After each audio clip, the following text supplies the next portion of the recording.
It was the savage killing of a young man in broad daylight on a busy stretch of motorway, witnessed by his terrified fiancée.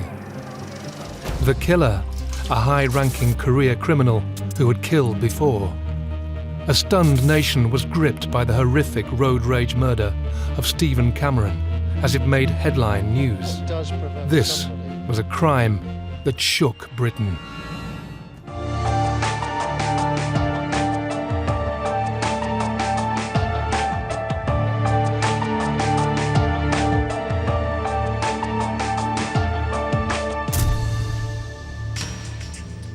"21-year-old electrician Stephen Cameron was in the prime of his life.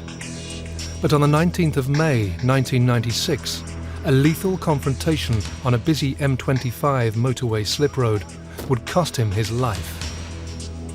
Police are describing the attack as a case of road rage. They're appealing for witnesses to the murder, which happened earlier this afternoon on a slip road between the A20 and the M25 near Swanley in Kent.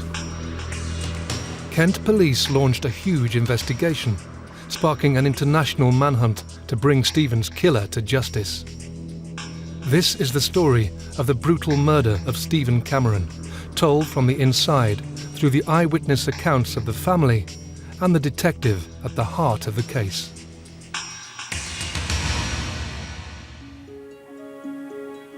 "21-year-old Stephen Cameron worked as an electrician. He was fun-loving and had a winning personality. He was always teasing everybody. He was a very touchy-feely person. He had a way of coming up behind people and putting his arms around them and cuddling them. He always showed plenty of love. My Stephen had a fabulous personality. His attitude to life was absolutely fantastic. He was kind, generous, funny. He was my best friend. He was full of life, great fun to be with, just happy-go-lucky. Stephen was in a long-term relationship with his childhood sweetheart, 17-year-old Danielle Cable. They lived together with Stephen's devoted parents, Ken and Tony, in Swanley, Kent. Stephen met Danielle when she was at a bus stop, and this is her words to me. He looked at me, smiled at me, and I fell in love with him. And we all had our own lives, but we all were a very close family. We used to see each other all the time and do things together, go away together. We just had a perfect life. You just take it all for granted. It just seemed to us a normal, happy family life. Stephen and myself, we used to go to golf, go and play pool.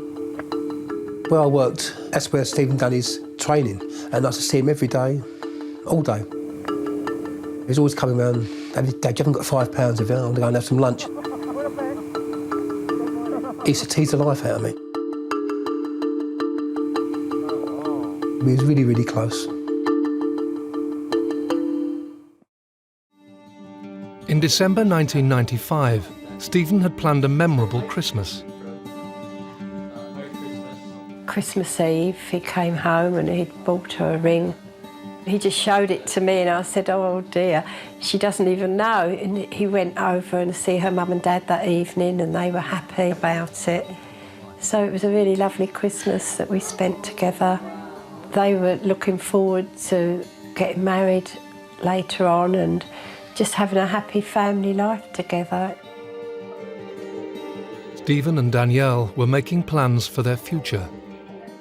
He was starting his own business with his cousin. They were starting up an electrical business together. Him and Danielle and his best friend Darren were moving in together. They'd rented a house in Chislehurst and they had everything to look forward to. He had his life ahead of him and he was so happy. But this happy family life would soon be shattered.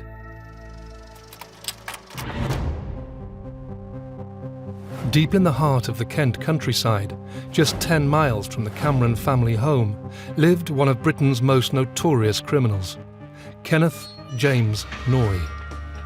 Kenny Noye was already well known to the British police and public, a notorious career criminal involved in the money laundering of the Brinks Mat stolen gold, the largest bullion robbery in British criminal history. We knew he was a criminal. We didn't know him. We knew there was a book that had been written, the Brinks Mat robbery, which my husband had read and Stephen also had read. In November 1983, a highly organised South London gang of 6 armed robbers slipped into a maximum security warehouse near Heathrow and stole 3 tons of gold bullion worth a staggering £26 million. It was during the hunt for the missing gold that Kenny Noye was brought to the attention of the police. He was turning the gold into cash. But during the Brinks Mat investigation, he murdered undercover surveillance officer Detective Constable John Fordham in a frenzied knife attack, stabbing the officer multiple times in his chest. Sensationally acquitted on the grounds of self-defence, Noye was instead sentenced to 14 years in prison for his involvement in the conspiracy to handle stolen gold and VAT fraud. He was released early, 7 years later, in 1994. Kenneth Noye hadn't long been out of prison. I was unashamed in the way in which he went about his life. He didn't have much shame about the fact that he's got 14 years in prison for handling stolen goods, the gold from the Brinks Mat. But Noye was once again about to make headline news.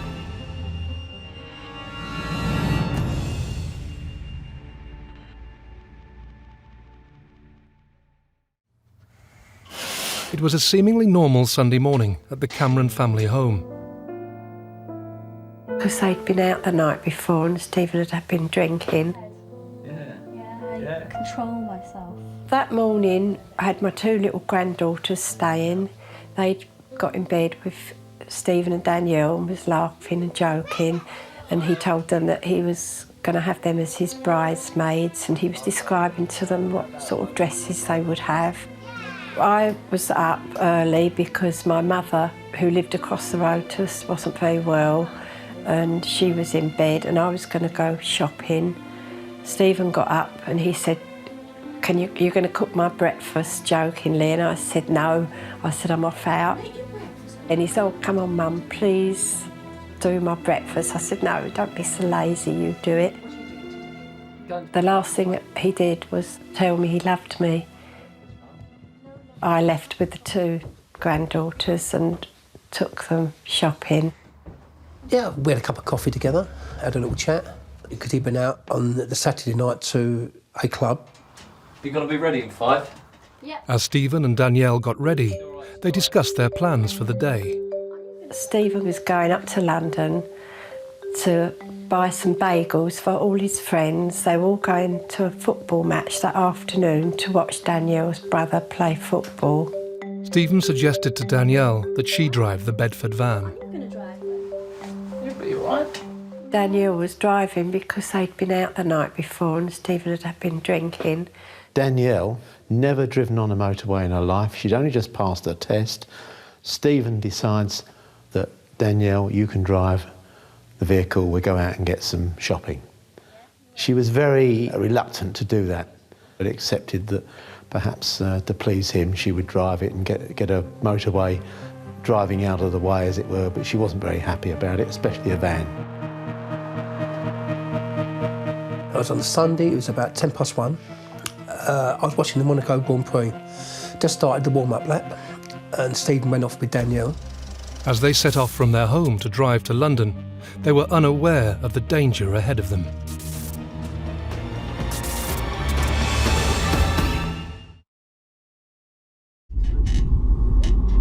Sunday, 19th of May 1996. Stephen Cameron and his fiancée Danielle Cable were planning to meet friends. Having been out drinking the night before, Stephen suggested that Danielle should drive his van. A reluctant Danielle agreed, and they set off from their home in Kent to travel to London on the M25. Stephen was on the phone to his best friend, Darren, who he'd known since he was about 4.5, and they were going to share the house together that week they were moving in.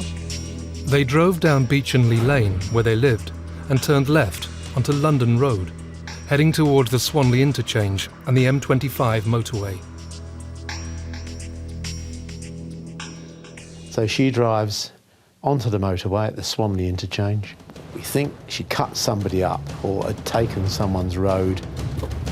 The Land Rover Discovery pulled across the front of the vehicle when they stopped at the traffic lights just prior to joining the motorway. Outraged by this late lane change, the motorist stormed out of his Land Rover and approached the van. Stephen and Danielle had never seen him before. It was convicted criminal Kenneth Noye.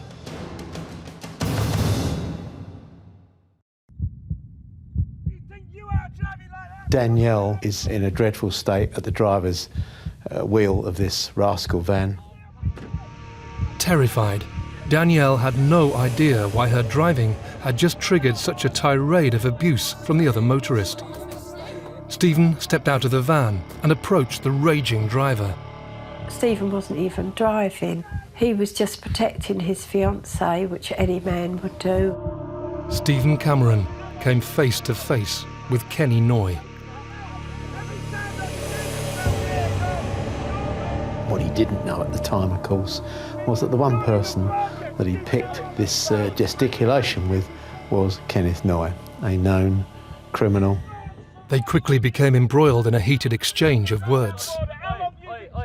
There is a confrontation between Stephen and Kenneth Noye at the front of the rascal van, of which Danielle saw the lot.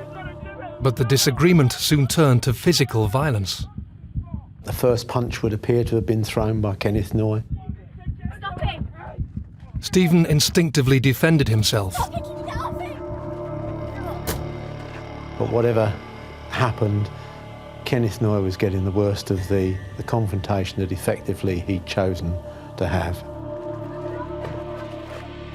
In a desperate bid to help her fiancé, Danielle frantically tried flagging down other motorists. Over 30 vehicles passed, but no one stopped to help. But it soon appeared that a younger, bigger and stronger Stephen had managed to defeat Noye. Instead of leaving, instead of just going, he goes back to his vehicle, to the passenger side, and comes back as Stephen's coming back into the rascal van with what we now know is a knife. Danielle is screaming at Stephen, he's got a knife, Steve. Stephen turned away to walk away, and the man went back and got a knife. And the next thing you know, he's stabbed by Kenneth Noye, fatally in the heart. Noye twice plunged the knife into Stephen's body, puncturing his heart and liver.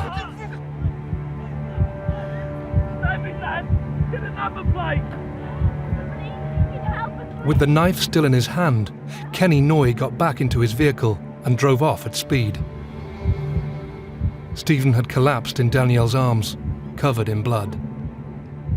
The only person who had the presence of mind to think about getting the registration number of the Land Rover Discovery was indeed Stephen.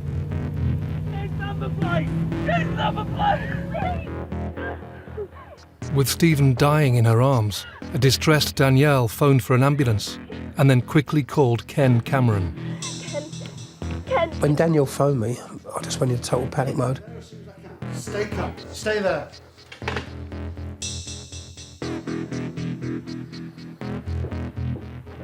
I don't even remember driving to the roundabout. I just got in the car and went. I just got there and I see Danielle and she was as white as a sheet. She was really, really white, pale, and she was shaking like a leaf.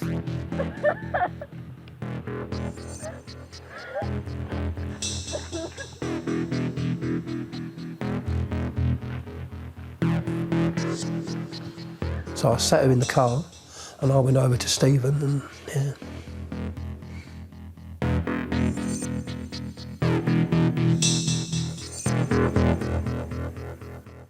Within minutes, paramedics arrived on the scene, but they were too late. I just looked at him and just knew he was dead. He was as white as anything, and I just knew he was dead, and they knew he was dead.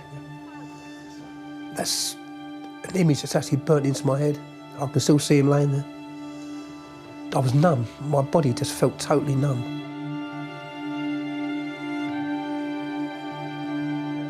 If anyone had said to me, if you were to see your son lying in the road and you knew he was dead, how would you react? I'd have said I'd have gone hysterical.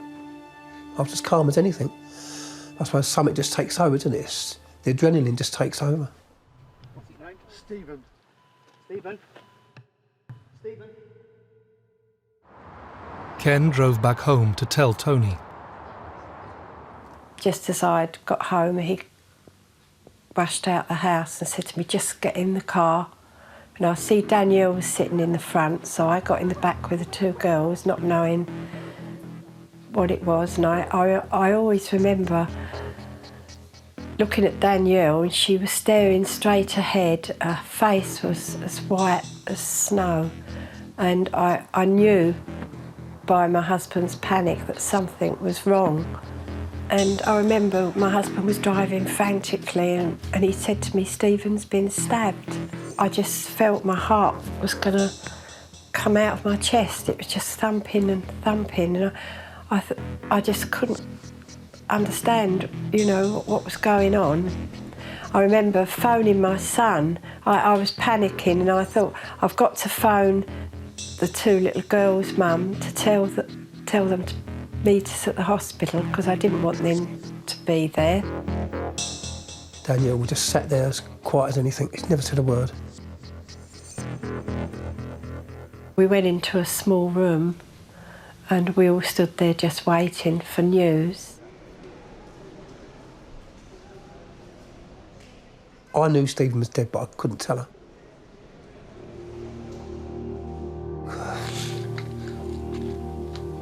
I just couldn't tell her.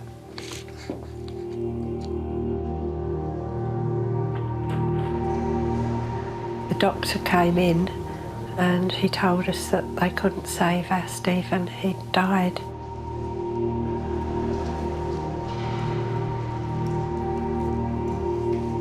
I couldn't speak, I couldn't do anything. I just remember feeling numb. Everything was so normal that morning, and something like that just didn't seem real. And I couldn't believe that my Stephen could have died. I just wanted to be with him, and they did allow us to go and see him. And I remember holding his hand, and, you know, I don't know how I felt. I just felt numb. I still can't believe that it was him laying there. I can't think how my husband must have felt because he actually saw him. I was spared that, but I wish I'd have been with him though, because it'd be nice as a mother to be with him at that time. But the one thing I always stuck in my mind, I can never remember seeing any blood. I can never remember seeing any blood at all. And he must have been covered in blood, quite truthful. Don't remember, it must be blanked out.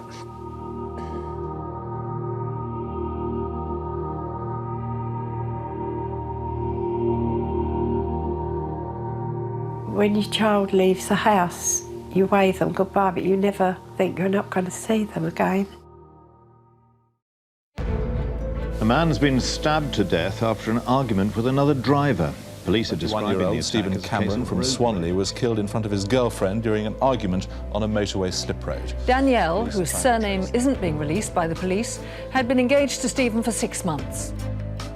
The shocking headlines the following day horrified the nation.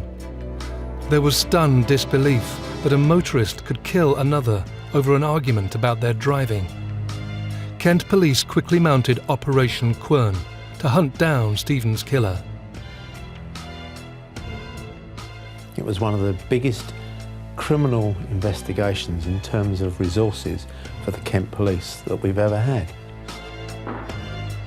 We had something like in excess of 30 witnesses who had been using the motorway, that junction, at the time, and each of them saw different parts of what happened. Danielle, of course, saw everything that happened. He was driving a Land Rover when I came up. Out of all the witnesses that we had that saw, if not all the incident, but part of the incident, none of them got the whole registration number. None of them. With no vehicle registration number, Kent police were struggling to identify the killer. Had Kenneth Noye managed to get away with the stabbing?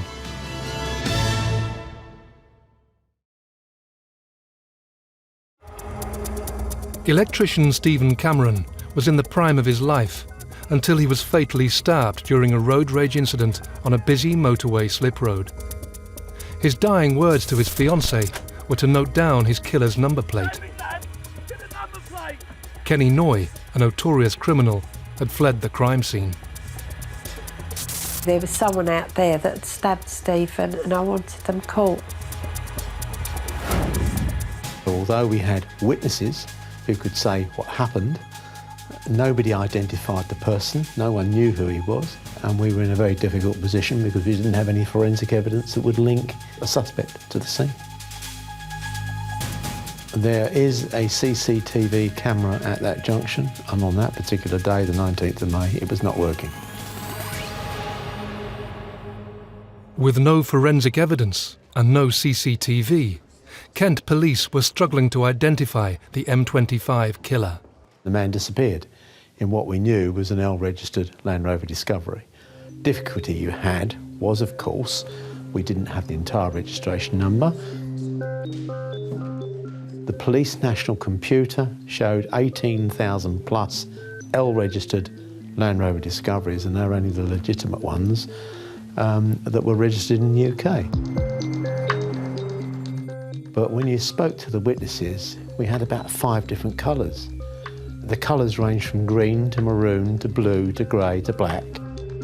Very soon we realised that we were going to find it very difficult to find that particular vehicle. If you don't have that significant lead for a named person within the first 48, 72 hours, you know it's going to be an uphill task.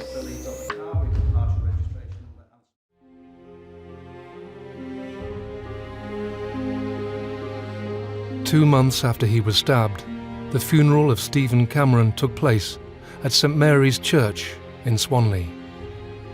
Friends and family gathered to pay their respects and say their final goodbye. We had a house full of people and we both felt lonely. Well, you just try and keep yourself going, trying to be strong. I was trying to be strong for Tony. Tony was trying to be strong for us, for me. But you just go through the motions of life, don't you? At the time, you're numb. I was doing things, don't remember what I was doing. It was as though I was standing up on the ceiling looking down at everybody. After Stephen died, I tried to get on with my life the best I could. It was very, very difficult. I just couldn't work anymore. I needed a nervous breakdown. I just couldn't face going to work. I couldn't cope with work. If it hadn't been for Tony, I don't know what I would have done because she was an absolute brick. The grieving family's focus turned once more to the police investigation and finding the M25 killer. There was lots of points where you think that he isn't going to get caught, he isn't going to get found. And that was the worst part, not knowing where he was. We wanted him caught. For Stephen's sake, we would have gone to the ends of the world for that to happen. I did start to question if they would actually catch him in my own mind.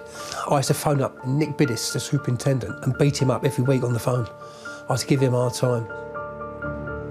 There is always a pressure for us to solve such dreadful crimes.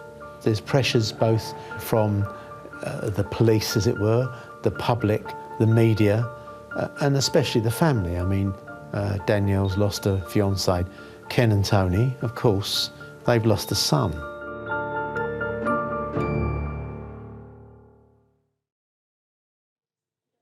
A heartbroken Danielle was their key witness, and Kent police desperately needed her to help solve the murder. And what did Stephen do? Danielle was extremely cooperative and wanted justice for Stephen and the family. She was always available for me to interview her or to get some information if there was anything, and I always kept regular contact with her, with Ken and Tony Cameron. So when the man hit him, that must have just made him really angry. Danielle's emotions gave me the strength because I knew I had to help her. It was a sort of a motherly instinct, if you like, and I felt I had to be strong for her. He was just trying to diffuse to see someone you love stabbed to death and die in your arms, especially because she was so young and she was so hurt by it all. Danielle provided the police with a description of the vehicle and Stephen's killer, whilst intelligence was beginning to shed some light on the identity of the Land Rover owner. There was information that came in relation to local criminals, which is not unusual in a murder inquiry. Kenneth Noye was the sort of guy that wouldn't hide away and would be part of his local community, be seen. It was suggested to us that he disappeared. This key piece of intelligence shocked those involved. I couldn't imagine anyone that would have gone back and got a knife, so I obviously thought it was some sort of villain to do something like that and to do it and run and not show any remorse. It might be road rage, but to me it was murder. We were extremely surprised to think that somebody of Kenneth Noye's professional criminal standard would get involved in such a crime. But of course he's disappeared, so we need to look at it. We never for a moment imagined that he would have been there to have murdered Stephen. It was 1,000,000 to 1 chance that he would meet such a criminal. I didn't believe it. First off, I just could not believe it. A person with his stature in the criminal world at 1:20 of a Sunday afternoon would do such a stupid thing in broad daylight in front of loads of people.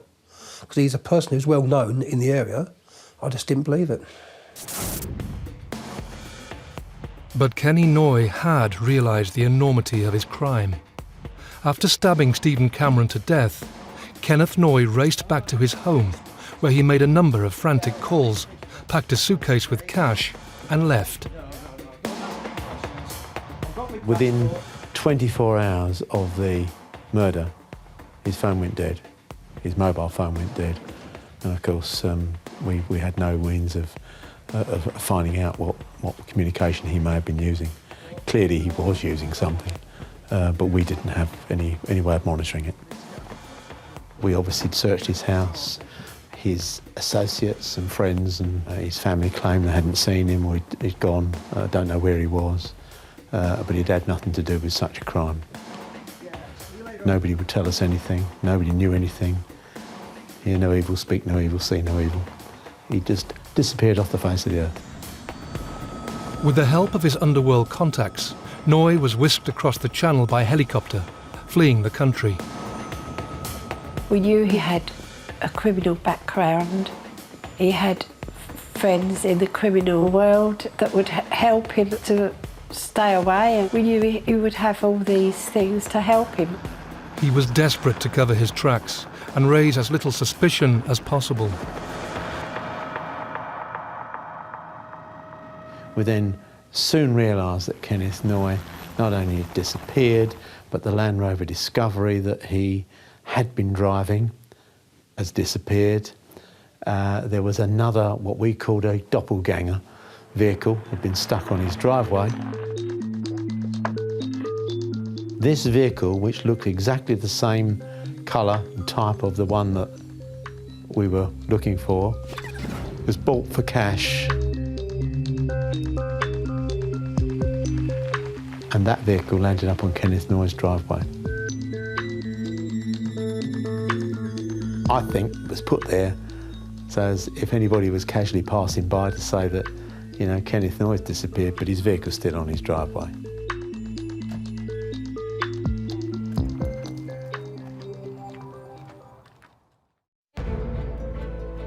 Very quickly, the press discovered the identity of the prime suspect and took a renewed interest in the story. The press found out that we were looking to try and find Kenneth Noye, who was well known in media circles, and therefore it was a good story. Sells papers. You guys, I'm going to put you in charge of dealing with all the witnesses. Your work is mine. I think the police knew or thought it was Kenneth Noye from about 2 weeks after Stephen died. And they were just looking for him. But I don't think they wanted it broadcast. I didn't really want his name mentioned at all, because I knew that it could potentially harm any fair trial. No matter who the defendant is, they're entitled to a fair trial. And the next thing you know, it's on the Sunday papers, pictures, everything. Kent Police are after Kenneth Noye in relation to the M25 murders. Does anybody know where he is? I found out Noye was the chief suspect when I bought the News of the World one Sunday morning, in which they was totally outrageous. They shouldn't have done that. I suppose what I could say was it could have been as a result of the public knowing that, of course, made people aware and kept it in the minds of the public, kept the story and the case going. The story was generating huge amounts of interest. Reported sightings of Noye started coming in. We had sightings of Kenneth Noye, people who thought they'd seen Kenneth Noye, from all over the world. We went from Russia to Brazil, he'd gone to South America to have his face changed. Kenneth Noye's dead, definitely dead. And I said, unless I see his dead body and I have his fingerprints off it, I won't believe it. But there were sightings all over the place. I'm surprised he wasn't seen on the moon. 2 years into the murder investigation, Kent Police finally got a major breakthrough. They received reports that Noye was residing in Spain.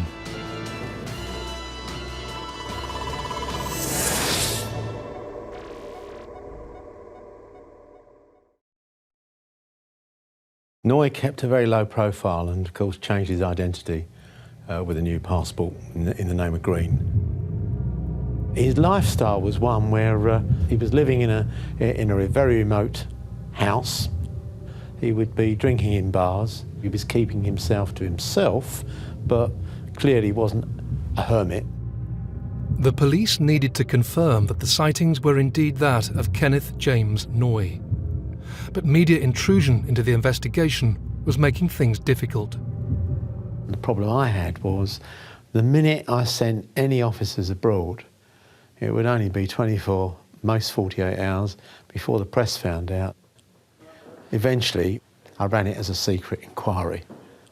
I sent the officers out there with the remit. All I need you to do is to go out there and see if you can see this guy and tell me whether it's Kenneth Noye. Don't forget that in 1984, Kenneth Noye had killed a police officer in the grounds of his house at West Kingsdown, and I've sent 2 officers out with absolutely no backup to a foreign country to see if they can find this man and identify him. With their mission outlined, the undercover surveillance officers tracked Noye down to a bar. Those officers actually knew Kenneth Noye because of obviously his previous convictions, and they gave me a positive response. It's definitely him. It was a big major breakthrough, but it was sort of opening wounds up, because 2 years on we were, you know, settling down a little bit. But bringing Kenneth Noye to justice was by no means a straightforward feat. We still hadn't got either any forensic evidence or anybody actually identifying Kenneth Noye as the person who stabbed Stephen Cameron. But the bottom line was that in order to link him with the crime on the 19th of May, I needed Danielle to identify him. She actually was the only one that actually looked him in the eyes and saw him that day. It was now up to Danielle to bring Stephen's killer to justice. But 2 years after the stabbing, would Danielle be able to positively identify her fiancé's killer?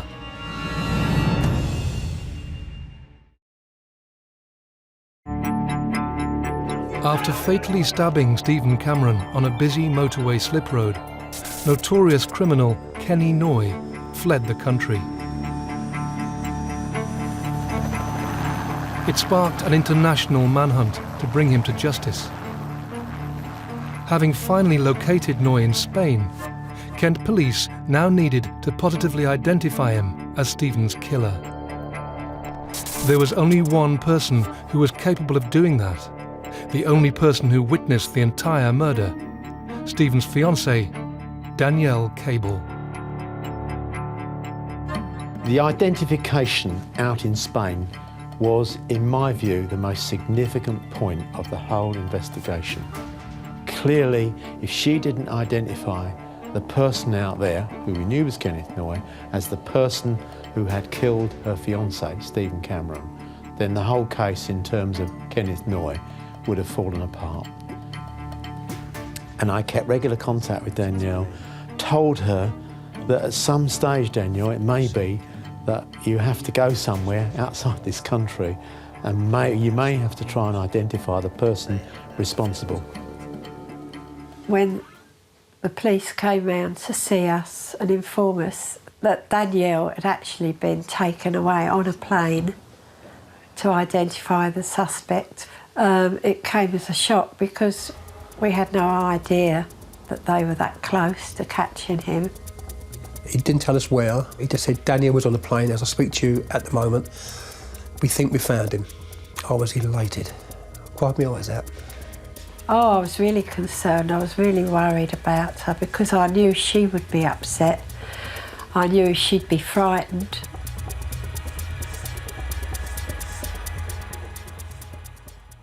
Of course, there were dangers in doing that.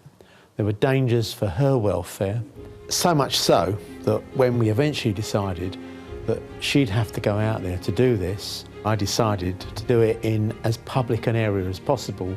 What we were trying to avoid was, if you like, a one-to-one situation. Fortunately for us, we went out to a restaurant where it was absolutely packed. Danielle was able to look through a window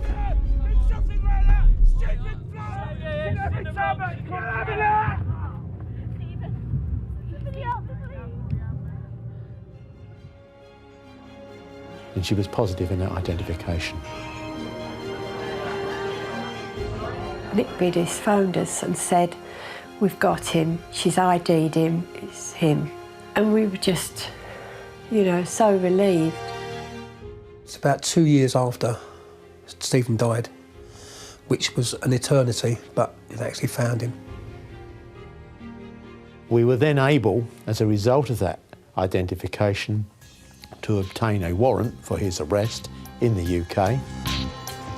Within 24 hours, Kent police were granted a warrant for Kenneth Noye's arrest.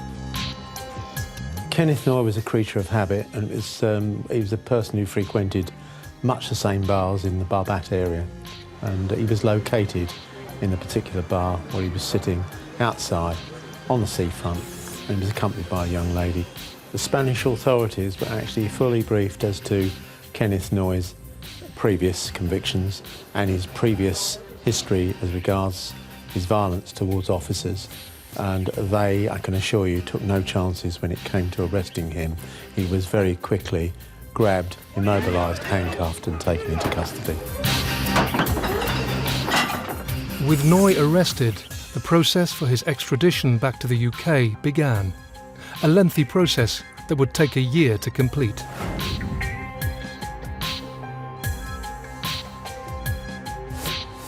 It was for the British courts to decide whether it was being dealt with in accordance with the law, and they granted it, and he was duly extradited 3 years almost to the day that the crime had been committed. Initially, he claimed he had nothing to do whatsoever with the incident on the M25 on the 19th of May and knew nothing about the murder of Stephen Cameron, and that the British police were after him because of him being acquitted of murder of a police officer. That was his claim. That is the problem. That is the problem with everything that happened last time. Once he was brought back to the country, he then accepted that it was indeed him that had killed Stephen Cameron on the 19th of May, but that it was in self-defence. The guy actually attacked me. That's what you've got to understand. He attacked me. He had to hold his hands up. Yes, I was there, it was me, but it was self-defence. It was never self-defence. Stephen wasn't carrying a knife, he was the one carrying a knife.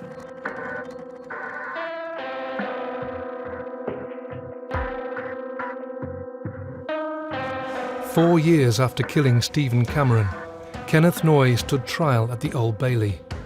He pleaded not guilty.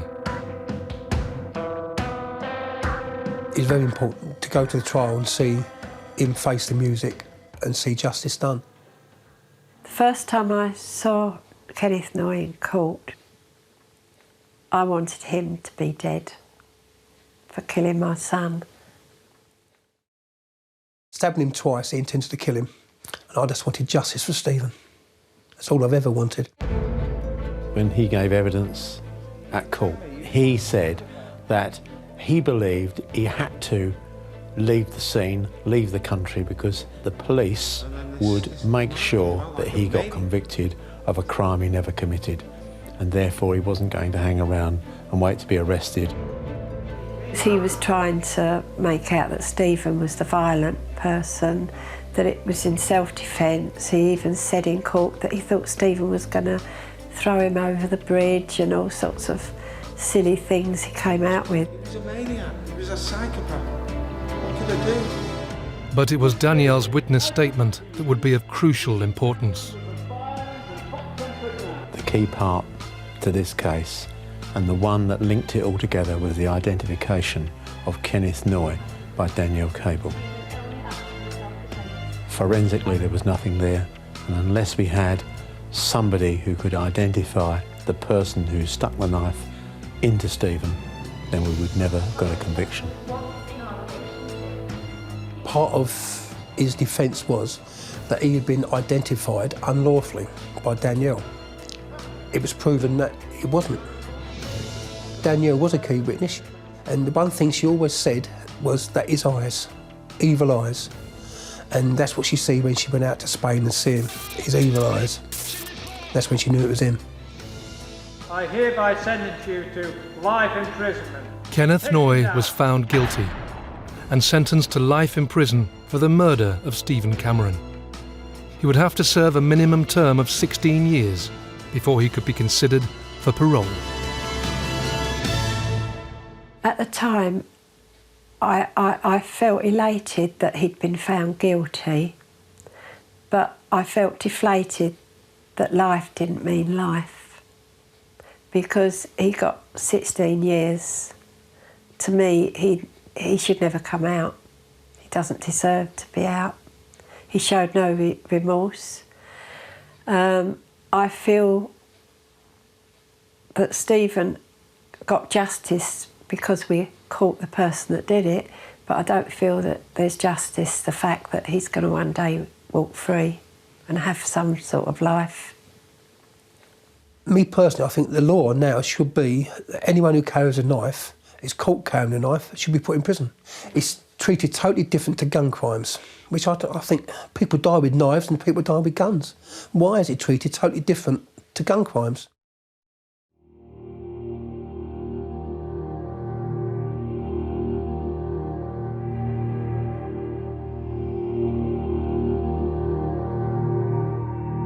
I don't know where she is now.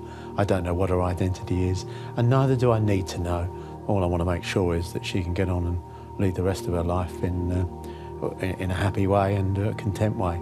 We haven't seen Danielle since 1998, and we absolutely loved Danielle. She was a wonderful little girl. She really was a wonderful little girl, and we both miss her. She was a very brave girl to have done what she did, because she could have easily turned around and said, I'm sorry, but I'm not going to get involved in it because it's likely to be a problem. But I think she's a very brave girl and should be given all credit for that.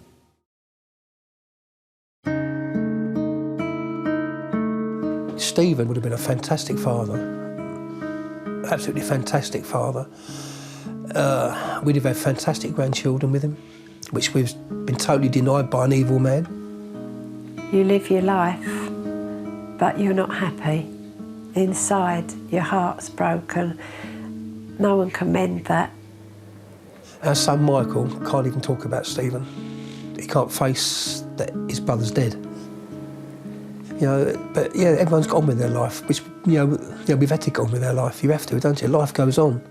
But you don't stop mourning, you don't stop missing Stephen. I miss him every day, all day.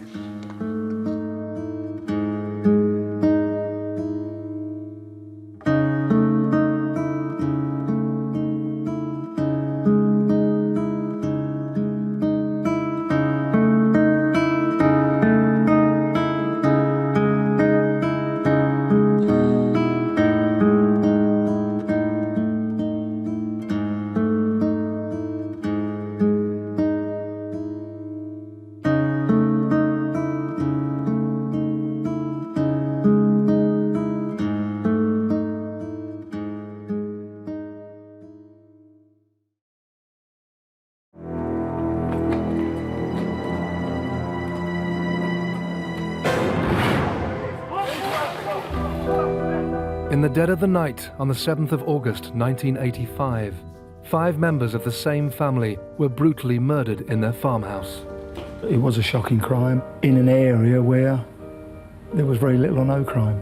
2 6-year-old boys and 3 adults were shot dead in cold blood. It was just ridiculously big, the story. It was just almost crazy.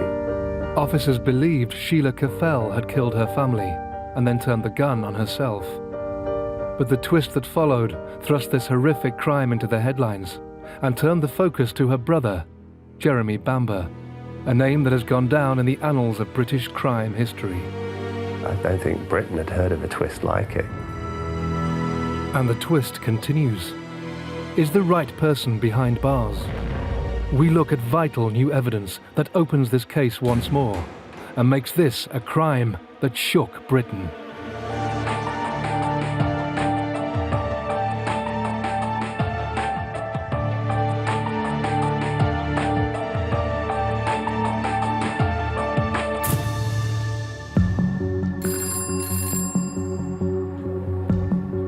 "3:36 a.m. Chelmsford Police in Essex receive a call from a local farmer, Jeremy Bamber, worried for his family's welfare.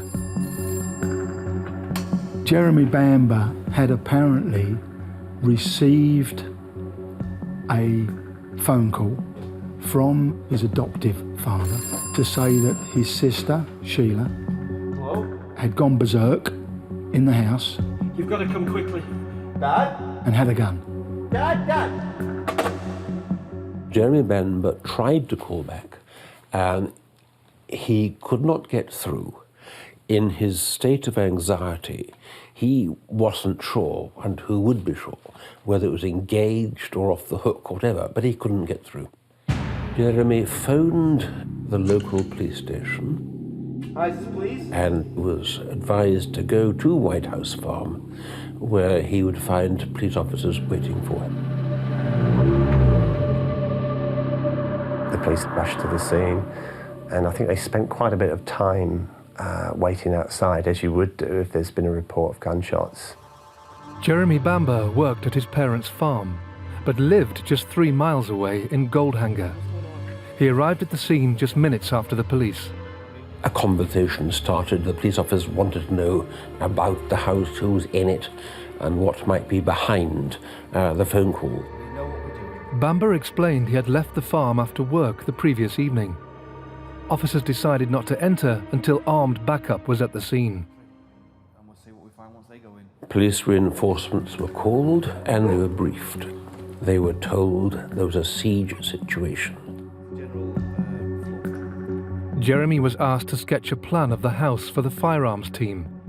From the conversation with his father, it appeared Sheila, his sister, was threatening the family with a gun. At 7:35 a.m., almost 4 hours after police initially arrived, armed officers entered the sprawling 18th century farmhouse to be faced with a devastating scene. The father, Neville Bamber, was in the kitchen. He'd been shot there. The twins were in their beds. One certainly had been shot through the head and was still sucking his thumb. We had June out of her bed in the bedroom, and Sheila, the adopted daughter, laying there with a rifle, laying across her body with an open Bible alongside her. Sheila Caffell, her twin sons Nicholas and Daniel, and her parents, Neville and June Bamber, had been brutally murdered. Shot numerous times in cold blood. The only immediate surviving relative remained outside, Jeremy Bamber. Sergeant Jones and DC Clark's job was, in that first instance, family welfare.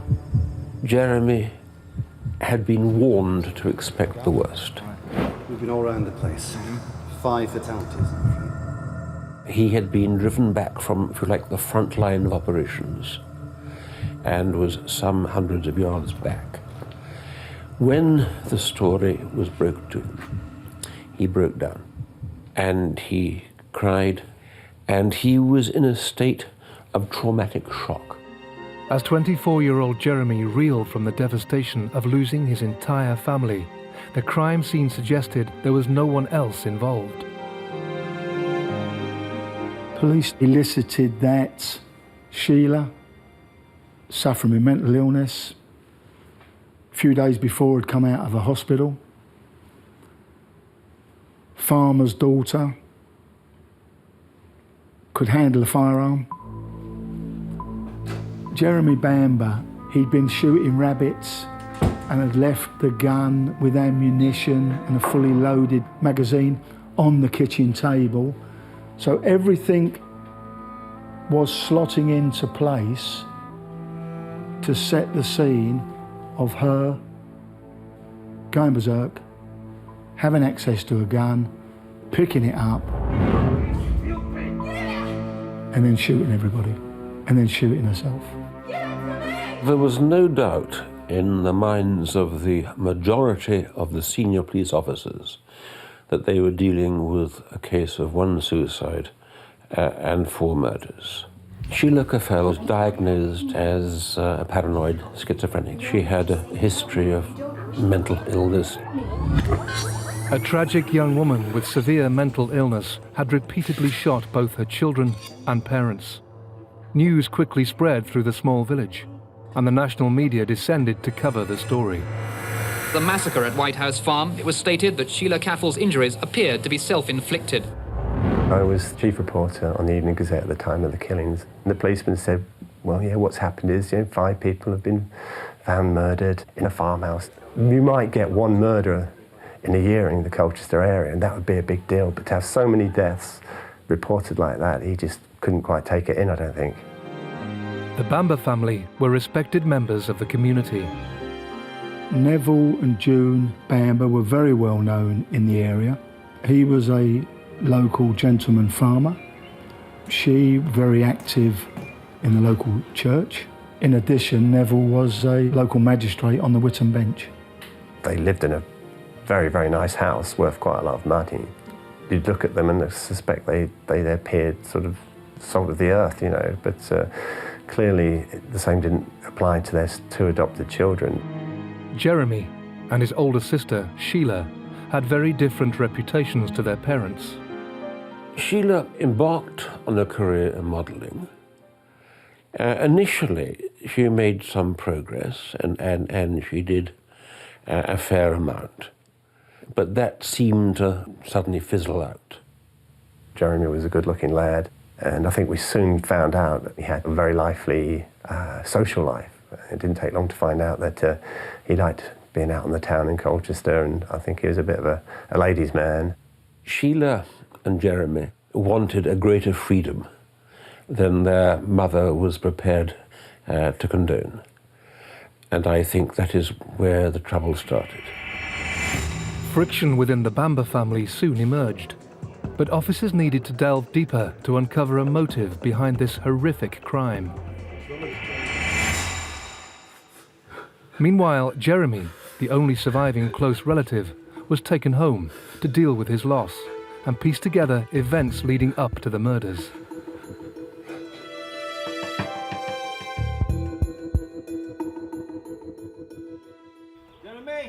Officers learnt that the previous day, Jeremy and his father had worked the land, whilst June took Sheila and the boys into the local village.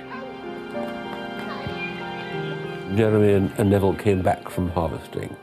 There was some sort of family supper, and they all sat round the kitchen table. And it was that point, according to Jeremy, that the conversation happened. And one element of that was suggesting that Sheila could not quite cope with her children. Sheila Caffel had a history of mental illness and was taking prescribed medication. She had split from her husband and was visiting her parents. Her recent state of mind had given Neville and June cause for concern. It soon became clear that Sheila was a very strange and troubled young woman. It was revealed that she believed her sons were the spawn of the devil. She's schizophrenic, and she had a lot of issues with religion, which probably stemmed from her mother. Jeremy says that there was tension, quite considerable tension, when he wept.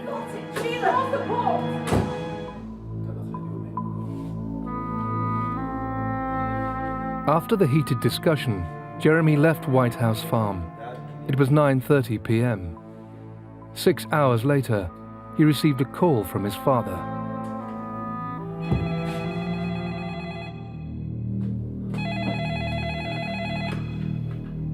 Hello? You've got to come quickly. Dad? The sleepy village of Tulsunt Darcy in Essex has been the scene of horrific multiple murders. 3 generations of a family have been shot and killed, including 2 6-year-old boys. Only one close family member remains, the son, Jeremy Bamber. The police believed there was a siege situation at White House Farm, and that was why the reinforcements were called. It is also why 2 ambulances were called. Officers waited outside the property for 4 hours before sending armed response into the farm. From the scene that confronted them, they quickly concluded that Sheila Caffel had murdered her family before killing herself. Detective Inspector Miller arrived after the bodies had been discovered. When I got there, I was quite amazed to find a lot of press people there, and that a press announcement had already been made saying that this woman had killed all of her family. That's as much as I knew, and I was instructed to clear things up at the house and prepare a file for the coroner.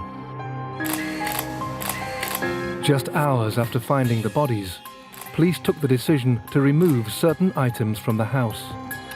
Crucial evidence was taken and destroyed as officers believed the case was closed. Within 24 hours, there was a general clean-out of White House Farm. And a fair amount was removed, in particular carpets. And one does wonder why, but they were taken out and they were destroyed before any real forensic evidence could be taken from them.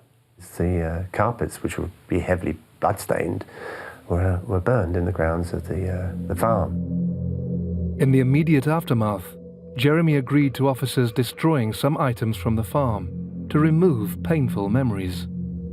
It was nothing like as secure as we would have been nowadays for what was a murder scene. where we were still looking for somebody else. That would have been contained obviously a lot better, but the instruction had gone out that it wasn't such a scene and that it got not such an in-depth forensic examination.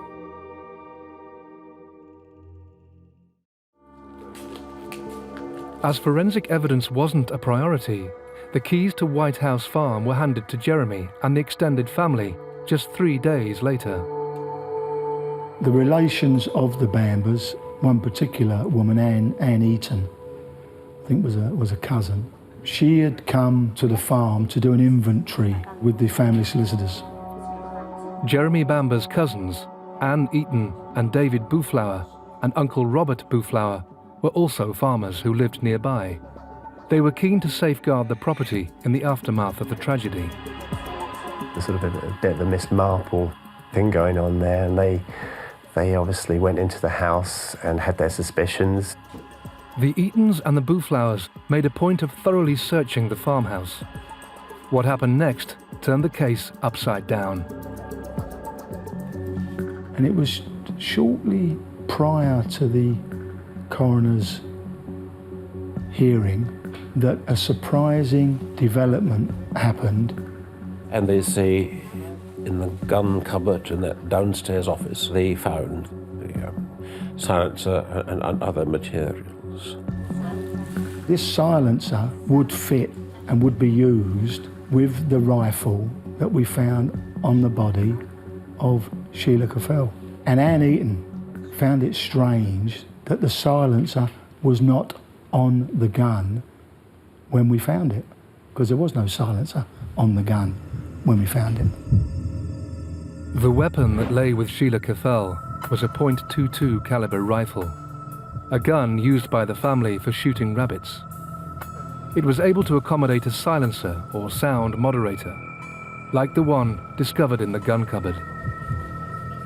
Once you got it out the box, on it seemed like some red paint or blood, or both, and a grey hair coming out of it that sort of attached itself to it. The family was convinced these items were connected to the murders, so made the decision to remove them from White House Farm. 2 days later, police collected the items the cousins had discovered. We were fortunate as an investigating team that Anne Eaton, who was familiar with the house, was able to find that silencer and deliver it to us. Because had we not got that, I'm not so sure that we would have ever had the conversation with Anne Eaton about the rifle that we found not having a silencer on it. This discovery by Anne Eaton and her family changed the whole investigation. Officers said the gun found on Sheila Caffell did not have a silencer on it. If they proved otherwise, she could not have committed the crime. She rang Stone Jones and he went over and collected it and brought it straight over to me, rang me and said, "Can I come and see you? I've got this silencer." Detective Inspector Bob Miller took possession of the device and sent it for forensic examination. Mildly excited, I have to say, when I saw it, but keeping an open mind and always looking at the negative side of things. Said, well, it could be blood from a rabbit, the hair could be from a rabbit, it could be where the rabbit's only injured and they've actually gone up close to it to put it out of its misery. But we will send it to the forensic laboratory at Huntingdon for them to carry out a proper examination of it. Just a day later, police were called to the farm once more. This time, the cousins had discovered a scratch on the mantelpiece in the kitchen. The relatives of Jeremy Bamber had told the police that they'd discovered this mark and that it was related to a silencer that they'd also found in the farmhouse. Jeremy's cousins believed red flecks on the silencer could have been the result of a violent struggle in the kitchen, where the gun came into contact with the mantel. Whilst this was examined, results on red particles in the silencer were reported back. The result came back with the fact that it was human blood on the silencer, inside the silencer, but not inside the rifle. This was a major turning point in the case. If traces of human blood were found, it suggested the device had to have been used for something other than killing animals. And the lab reports went even further. The blood inside the silencer was Sheila Caffell. I'm not so sure if the laboratory were 100% that it wasn't also a mixture of June and Neville's blood. But either way, it was certainly Sheila Caffell's.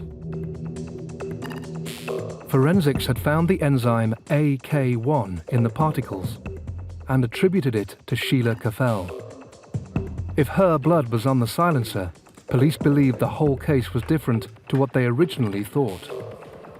The silencer had to be on the rifle at the time when the shootings took place. Whoever did it must have removed the silencer, put it back in the box, put it back in the cupboard. Now this, of course, put a whole different complexion on the inquiry, because with the silencer fixed onto the rifle, laying across her body, had she shot herself, the gun now was too long for her to get her hand down to pull the trigger, to be resting under her chin. Couldn't be done. Impossible. Police were originally convinced they were dealing with a murder-suicide. Now, a very different picture was being painted. As some officers investigated this new line of inquiry, the official verdict remained. Just 9 days after the shootings, the bodies were released, and Jeremy Bamber laid some of his family to rest.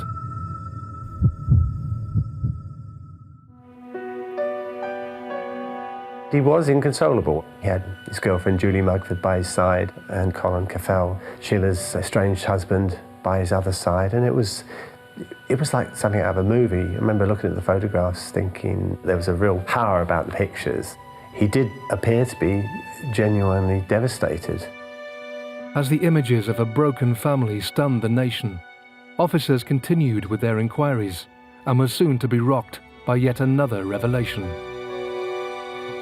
Jeremy Bamber's girlfriend at the time was a school teacher, Julie Mugford. She lived in Goldhanger, or stayed in Goldhanger with him. There were other girls around, and Jeremy enjoyed life, as he would say perhaps at the time. He said in the past that he wanted to kill them. It appears that early discussions with her, Jeremy suggested he was going to carry out the murders himself.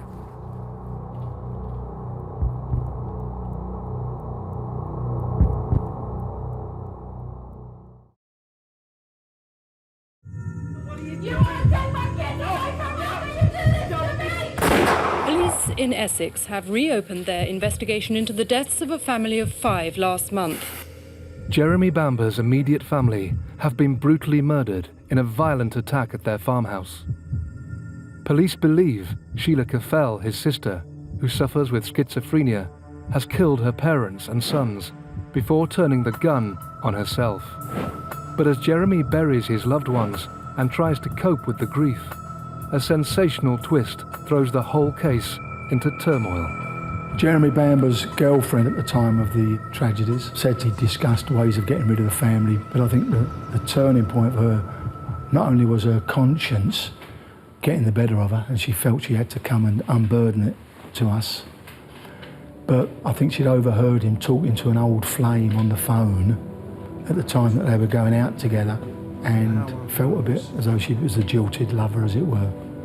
And I think that certainly helped to be the turning point, which at the end of the day was in the favour of the investigation.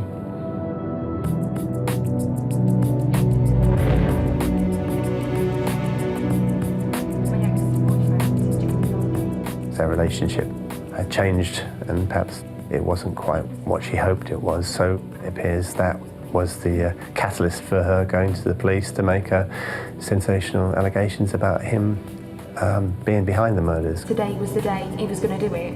Initially, I believe she said that he told her, "Tonight's the night." This startling revelation along with the blood results from the silencer, gave the police two strong indications that Sheila Caffel may not have killed her family. Their attention quickly turned to Jeremy Bamber. The only person with any motive to kill all of that family, not rob the house, not burglarise the house, just to go in and kill a complete family, the only motive could have been the inheritance. And the only people that stood to inherit was Sheila Caffel and Jeremy Bamber. With Sheila Caffel out of the way, the only inheritor would be Jeremy Bamber. Bamber was privately educated and well known in the area for his adventurous lifestyle. Having travelled the world after leaving college, he eventually settled down to work full-time in the family businesses, White House Farm and a nearby caravan park. Bamber's girlfriend at the time, Julie Mugford, claimed he had hired a hitman to carry out the murders. With her statement, and also the evidence found by the family, Detective Inspector Miller and his team were keen to turn the investigation round.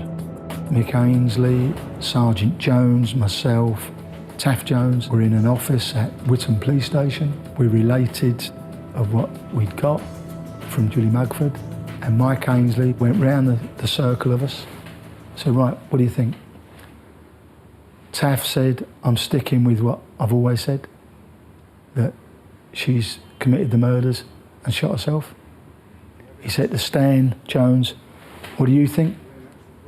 He said, well, I think Jeremy's done it. And he said to me, what do you think? And I said, well, this witness seems very plausible. As far as I was concerned, there was enough evidence to bring in and charge with the murders Jeremy Bamber at that point. Officers believed Bamber could have entered the farmhouse through a small downstairs window, then travelled back to his cottage in nearby Goldhanger before alerting police. There's a seawall from Goldhanger round to the farm. I think a bicycle ride to and from the scene would never have been seen in a million years. Certainly wouldn't take a car. Car headlights could have been seen coming around the village. By now, police felt the evidence against Bamber was mounting.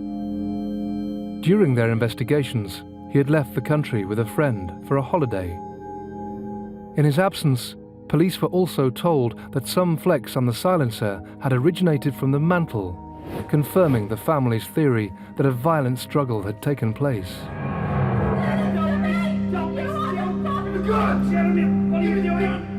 On Bamber's return to the UK, officers were waiting to arrest him.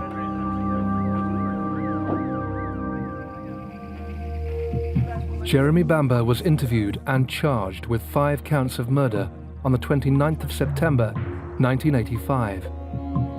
He vehemently denied any involvement in his family's tragic deaths, stating he was at home when his father called, and that Julie Mugford had an axe to grind, having finished their relationship shortly after the murders.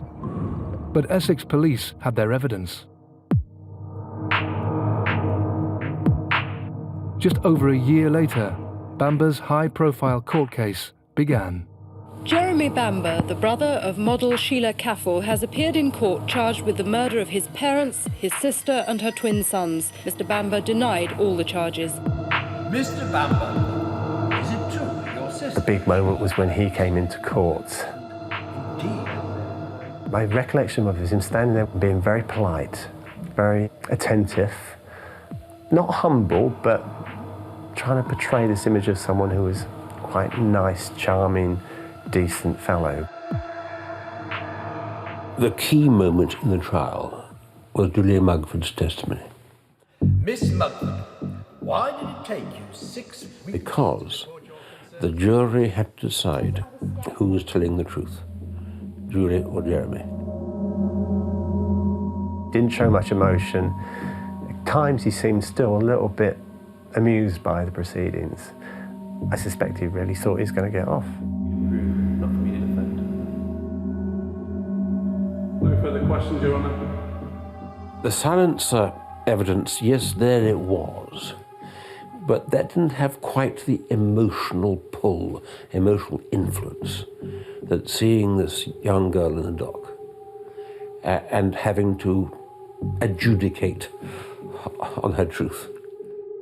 Is it true, Miss Smokeford, that your former boyfriend, Jeremy Bamber, told you of his desire to kill his family? Please tell the court about the events on the night of the murders.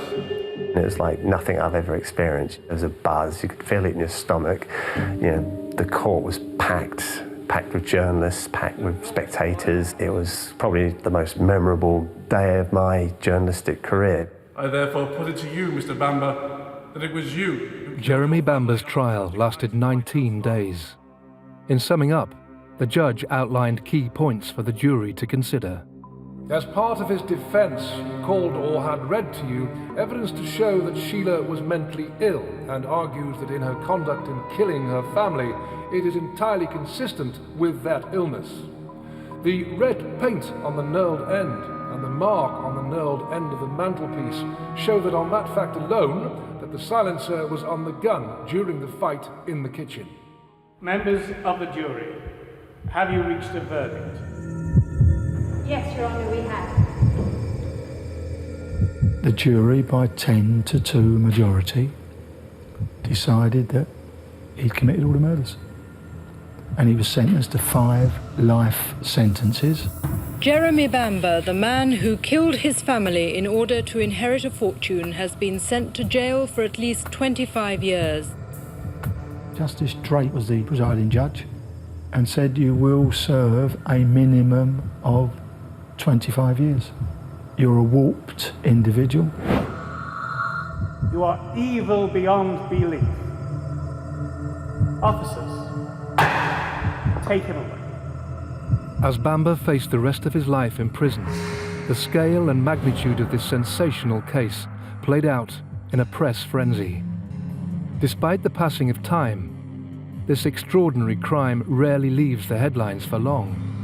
And now, over 20 years on, documentation from the investigation has come to light. New evidence that puts a twist on this heinous crime once more. Here, for the first time, we study the contents. On the morning of the tragedy, Jeremy Bamber was adamant there was movement within the farm. About, 2 minutes past 4, the house. Something strange happened.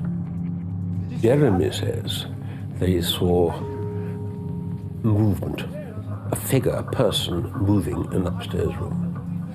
They ran away, and certainly other police records confirm that they did run away.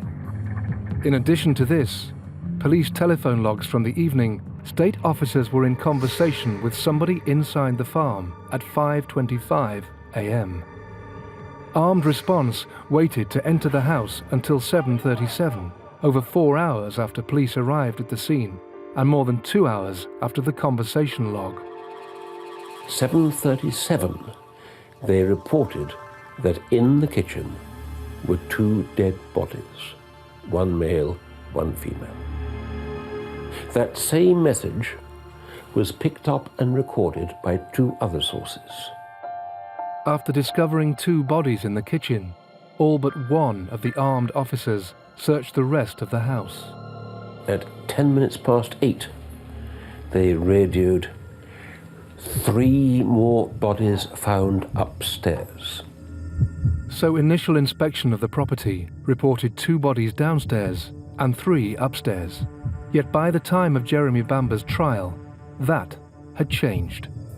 The entire scene of crime presentation at Jeremy's trial and in witness statements should be there were 4 bodies upstairs. That's what they said. Something very strange had gone on. Dead bodies don't move.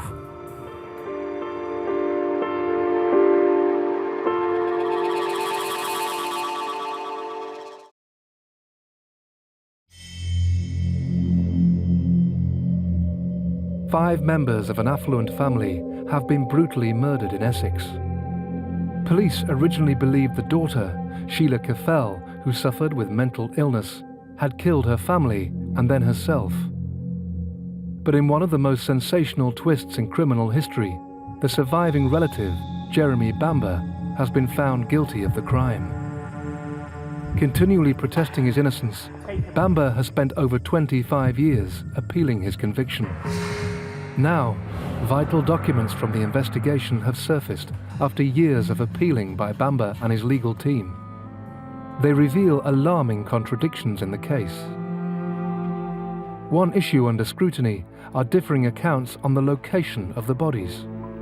The question arises as to where those bodies were because we have all this evidence that 2 bodies were downstairs and 3 upstairs, whereas the scene of crime evidence report in Jeremy's trial and many other times was that 4 were found upstairs. We have 2 dead females from bedroom.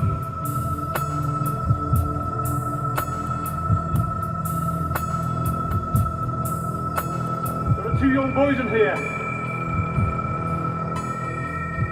Theories suggest that as the team of 6 armed officers moved through the house, something unexpected happened.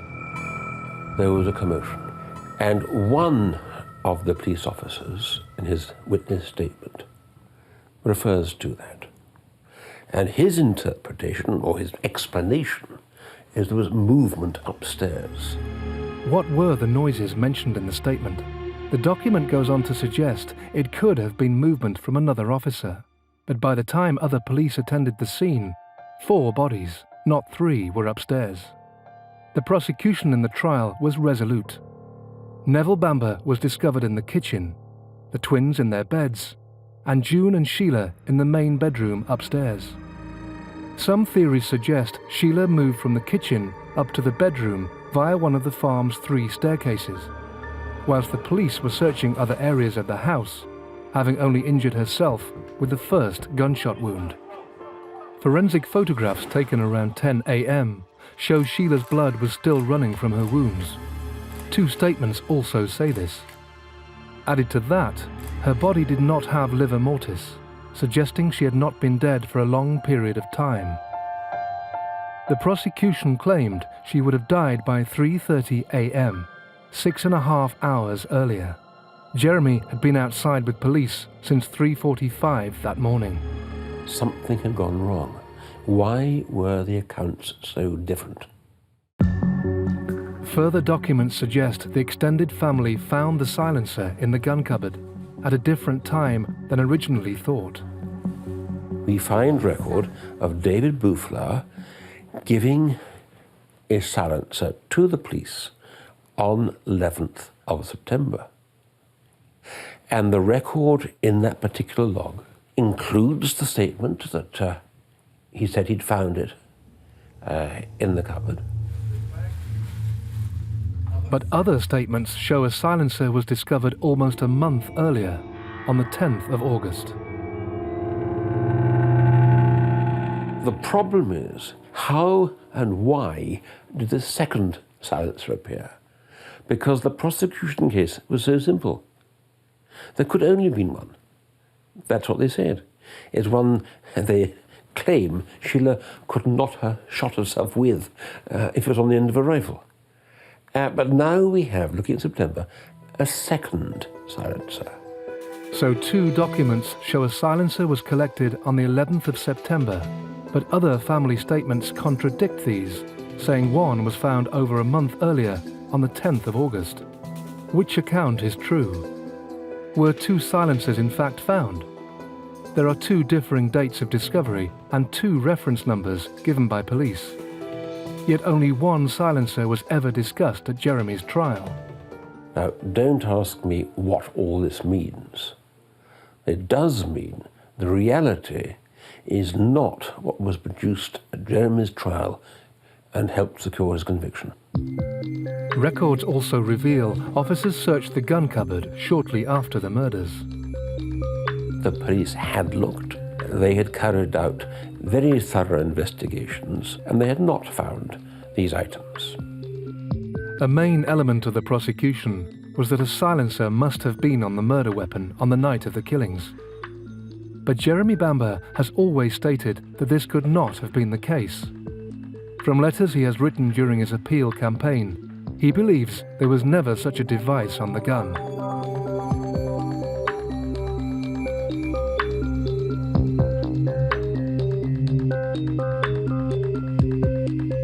A .22 rifle is a low-caliber gun. Bamber also explains that even without a silencer, these make less noise when fired than other higher-caliber weapons. At trial, the jury was told that a silencer had been attached to the murder weapon, making it impossible for Jeremy's sister to have taken her own life. As for the issue of the silencer, Jeremy's defence team have conducted experiments. Prosecution alleged that Sheila's arms were too short and the gun plus silencer too long for her to have committed suicide. We now know that is not the case. We have the evidence, and you can show it. The silencer sound moderator debate continues. It did form a large part of the trial in relation to the scratch discovered on the mantel. The prosecution made a great play on the evidence of the scratch mark and how it implicated Jeremy Bamber in the murders that took place in the farmhouse. Now Peter Southurst, a photographic expert, has been given access to the crime scene images to analyse. On the original scene of crime pictures taken on the day of the incident, the police photographer had not actually picked up that there was a scratch on the mantelpiece at all. The relatives of Jeremy Bamber had told the police that they'd discovered this mark. The scratch mark itself was quite deep and would have produced a fair quantity of wood and paint which would have dropped onto the carpet if it had been there. So there was no sign of any debris at all in an area which I'd expect to see debris. Mr. Southurst has also made a startling discovery as to when the scratch mark was actually made. I was able to demonstrate using life-size pictures that the marks underneath the mantelpiece that I would have expected to see were not there, and therefore the scratch had been put there after the original scene of crime photographs had been taken. If we say that the scratch marks didn't appear on the original scene of crime, and therefore the silencer was not implicated in that, we can take the silencer out of the case altogether, and that alters the entire complexion of it. If the scratch was not on the mantel at the time of the murders, a large part of Jeremy Bamber's trial is flawed. The theory was that a violent struggle had taken place in the kitchen between Jeremy and his father, the silencer scratching the mantel in the process.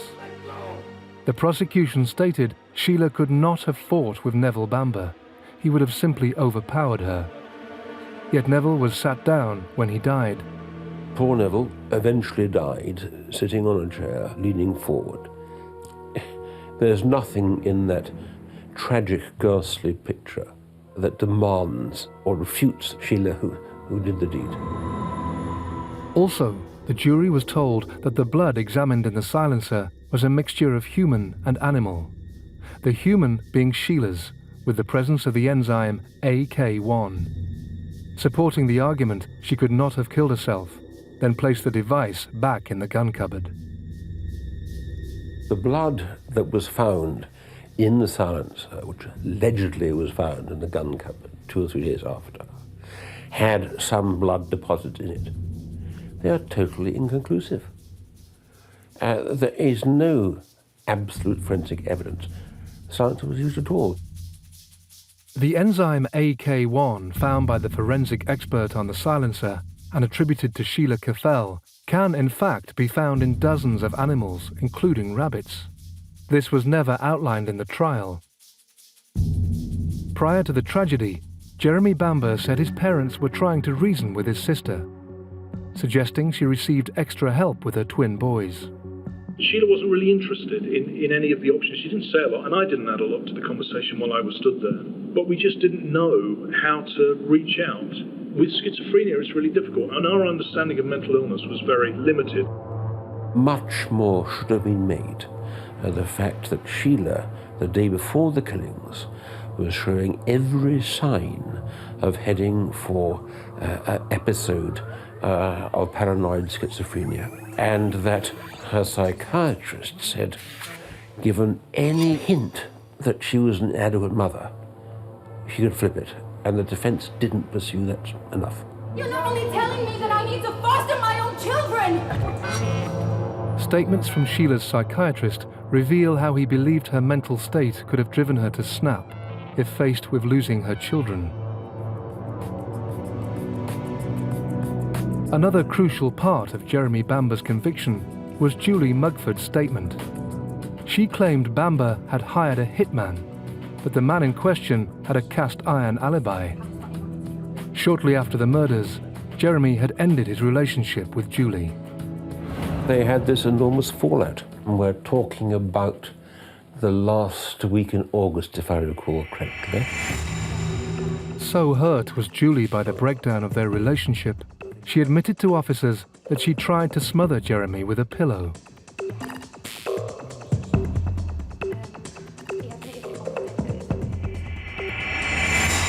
It took 1 month after the murders for her to go to police with her story. She said that she was in anguish and turmoil and distressed, but she appears to have acted a very ordinary life during August. Bamber's account of that fateful evening has never changed. Along with his father's distressed call to him in the early hours, he maintains Neville would have also made a call to police himself. Only Jeremy's call was discussed at his trial. Now we're able to reveal this document. A phone call from Neville Bamber to police at 3:26 from White House Farm that states, "Daughter gone berserk," and "has got hold of one of my guns." The other log, 10 minutes later, is from Jeremy from his home in Goldhanger. Thousands of documents relating to the case have been placed under public interest immunity, never to be released by the police. Many articles have also been destroyed. Whatever the exact events were on the 7th of August 1985, a whole family was brutally murdered, and their remaining family has the grief to bear. We there have presented to us a scenario wholly incompatible with the scene of crime evidence presented at Jeremy's trial. And what we are now absolutely certain of is that Jeremy's conviction is not only unsustainable, but it is wrong, that Jeremy Bamber is an innocent man. I'm absolutely convinced, unequivocally, right man behind bars.